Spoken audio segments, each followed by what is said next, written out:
Thinking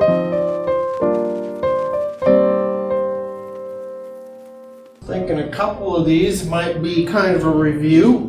This one right here, in lab you took cyclohexanol and concentrated H2SO4 and made cyclohexene. So there is a reaction you're already familiar with. Sometimes instead of making adipic acid, I have you make cyclohexanone. And there's substitution to form an alkyl halide. And you know with all the SN1 and SN2 reactions how useful alkyl halides can be. We went over a definition of reduction oxidation, reduction to an alkane, esterification, tosylation, and the Williams synthesis of an ether. So what do these look like? Fairly short. Aldehydes, ketones. If you have a primary alcohol, you can go all the way to the carboxylic acid. Substitution, reduction. We make a nice ester in lab. We make banana oil. Lots of fun there, especially if you like the banana Laffy Taffy. How many of you like to eat that? It's all right. Sometimes I crave it after the lab. Sometimes you're just so sick of the smell. It's strong. And ethers. Williams ether synthesis. I think I got way ahead of myself. I told you this the other day. In general chemistry, you learn that oxidation is loss of electrons, reduction is gain of electrons. In organic chemistry, we can talk in terms of adding other elements to the compound. Oxidation, this is kind of straightforward. You put more oxidation, put more oxygen on it. Probably where oxidation got the term. Or another electronegative element. And you can think of oxygen gas as being an oxidizer, chlorine gas as an oxidizer, or loss of hydrogen. Then we flip the adjective and we reverse the adjectives up here. Instead of loss of hydrogen, if it gains hydrogen, it's a reduction. Or hydride, where did you see, have you seen hydride? Friday's lecture, you saw it. Sodium borohydride, lithium aluminum hydride reduces ketones into secondary alcohols, aldehydes into primary alcohols, and lithium aluminum hydride will reduce an ester into a primary alcohol. All right, we'll have to look at that some more. Or loss of oxygen. Now here's the one that keeps me awake at night, ponder these things. It says the gain or loss of a proton. In an acid-base reaction, there is no oxidation reduction. So there's a loss or gain of a proton, loss or gain of hydroxide, acid-base chemistry, and then some of these, I bristle a little bit, but I'm going to take the book's word. Loss or gain of water or hydrogen halide. These are neither oxidate or reduction. So here's an alkane. You can oxidize it to an alcohol. Oxidize some more. Now we got the aldehyde. And then you'll recall from last semester some of our reagents like the potassium permanganate didn't stop at the didn't stop at the aldehyde form and it went on. So then we had the ozonolysis followed by the dimethyl tin. So here's a alkane again, but instead of a terminal carbon, a middle one forming a secondary alcohol, oxidize it some more, we get to the ketone, and then it stops. Tertiary alcohol, an alkene, and we oxidize it and form a tertiary alcohol. We can't really oxidize it further. We'd be cleaving some carbon-carbon bonds. We did. So oxidation, increasing oxygen content. You can go this way and think of reducing hydrogen content and probably increasing hydrogen. Probably see those def on each one of these arrows. Any questions?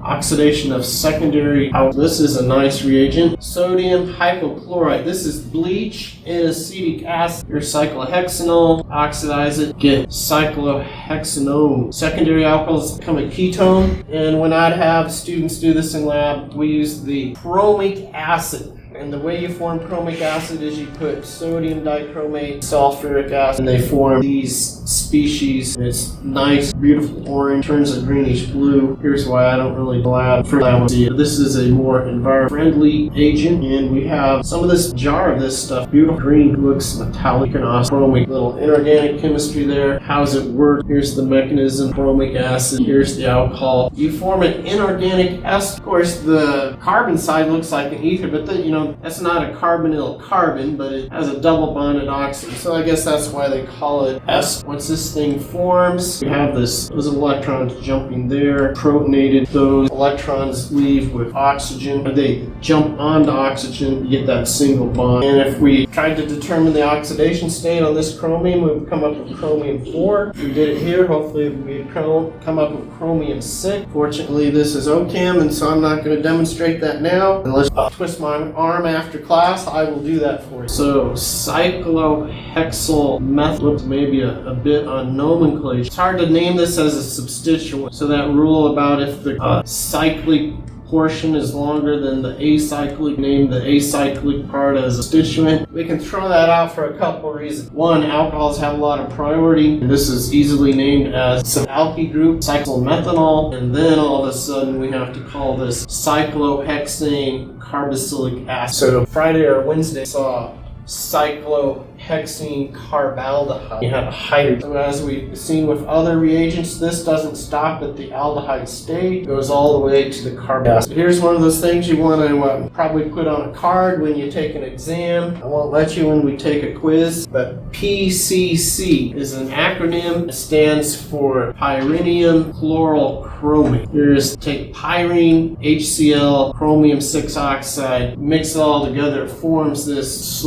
species, and what it does nicely is calm down from the chromic acid, so it will stop at the aldehyde state. It oxidizes primary alcohols into aldehyde. Of course, it oxidizes secondary alcohols into ketone as well. So generic primary alcohol, generic aldehyde. 1-heptanol or heptane 1-ol, PCC, and a decent root of heptane-ol. So we do have an up-and-coming chapter on ketones and aldehydes. I'll probably be around or after spring break. For right now, follow the same rules for naming alcohols. Instead of a OL, an AL. So I always have to stop and think and make sure I'm going to enunciate my words real well. You just kind of roll it off your tongue, you won't be able to differentiate where I'm talking about the alcohol or the aldehyde, ol or all. So as I said earlier, tertiary alcohols can't be oxidized. Why is it? Carbon does not have hydrogens. Oxidation is difficult. Remember, the loss of hydrogen content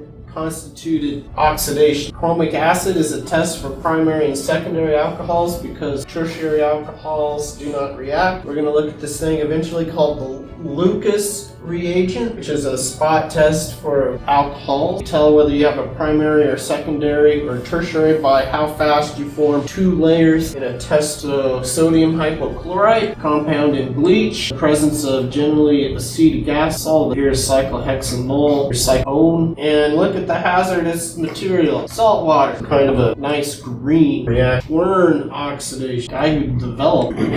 It's a dimethyl sulfoxide. What's that weird solvent here? Methylene chloride, triethylamine, dimethyl sulfoxide with oxyl chloride. This thing here is the hindered base. Remember we did Hoffman and Zeta's product. Bulky base, bulky and hindered mean about the same. So this will oxidize secondary alcohols to ketones and primary to aldehyde. Des Martin periodinane, that's a mouthful. DMP, this is the DMP reagent. These are probably all ways to get away from chromium 6 and the waste of chromium 4. The metals you don't want to just dump out on the ground, send down the sanitary sewer. So this oxidizes primary alcohols to aldehydes and secondary alcohols to ketones. The reaction with DMP takes place under mild condition, room temperature, and neutral pH. Gives excellent yield. So if you think about that chromic acid, super high pH, powerful oxidizing agent,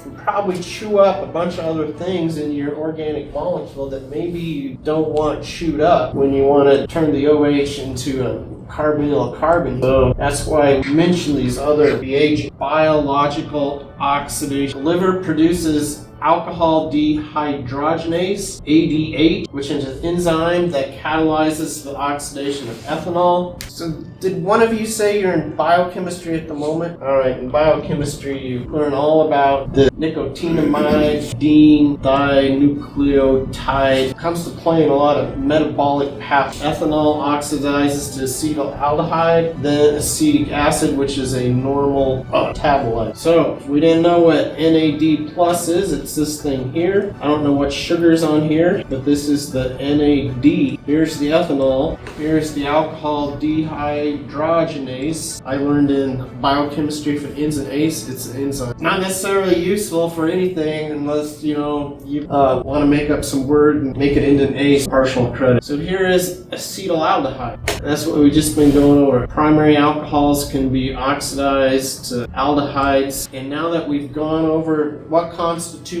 reduction and oxidation in terms of gaining hydrogens or losing oxygens or vice versa, here is NAD plus. And notice here was just one hydrogen. Now we have two hydrogen. We spit off a protein. And this thing has an extra hydrogen. Notice normally you put an extra hydrogen on it, like a nitrogen, it all of a sudden has a positive charge. This is like almost the opposite. So there's definitely been something else going on, but right here's one hydrogen, here's two. So this thing got reduced. What got oxidized? This thing got oxidized. Where did this, maybe that hydrogen go there? Probably not important, but it's nice to see the increase in hydrogen content. This gets reduced, oxidizing agents get reduced, oxidized reducing agents. So this thing here, alcohol dehydrogenase, that's the enzyme. It's the catalyst. It's drawn above the arrow just like. Now if all goes well in your body, the second your body makes some of this, your body says, oh, this is toxic poison. It has this enzyme and it takes another one of these, and now that other enzyme called ALDH, let me just back up and read that. Dehydrogenase. I don't get the name. Oh well. And so once again, we see the same thing going on. Here's one hydrogen. Here's two hydrogens. We increase the hydrogen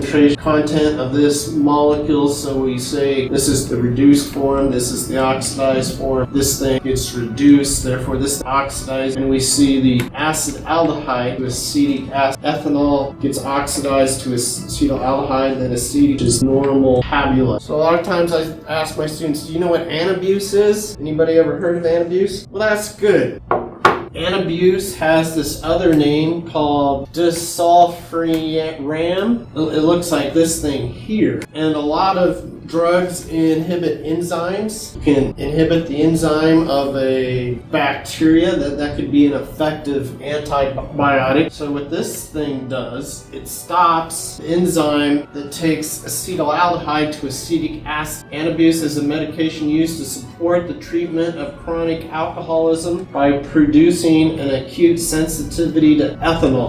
This works by inhibiting the enzyme. That's a type. Aldehyde dehydrogenase. It's not a type. I can't read.